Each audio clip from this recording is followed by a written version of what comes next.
দেশের বিভিন্ন জায়গায় জামাত নেতাদের অস্ত্র টাকাসহ আটকের ঘটনা নির্বাচনকে প্রশ্নবিদ্ধ করছে বলে জানিয়েছেন বিএনপি নির্বাচন পরিচালনা কমিটির চেয়ারম্যান নজরুল ইসলাম খান।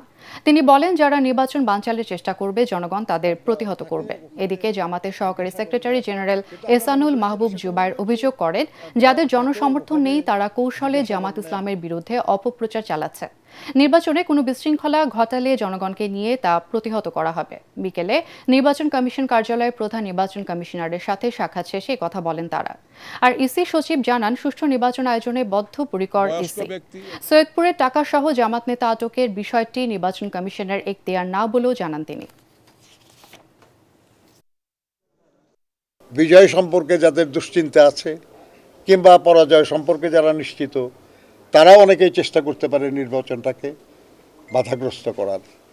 সেরকম সময়ে কোনো ব্যক্তি, কোনো প্রতিষ্ঠান যেন নির্বাচনের বিরুদ্ধে কোনো অবস্থান না নেয়, এটি তো প্রত্যাশিত। যদি কেউ নেয়, আমরা তাদেরকে জনগণের প্রতিপক্ষ বলে বিবেচনা করি।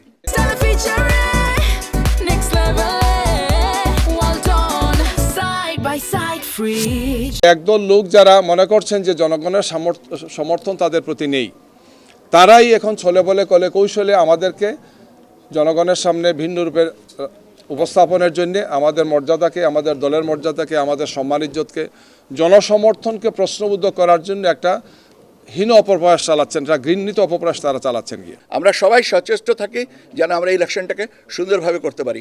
আইনের ব্যাখ্যার কথা যেটা বলছেন সেটা যারা ইন্টারসেপ্ট করেছে তারা দিবে, আমি না।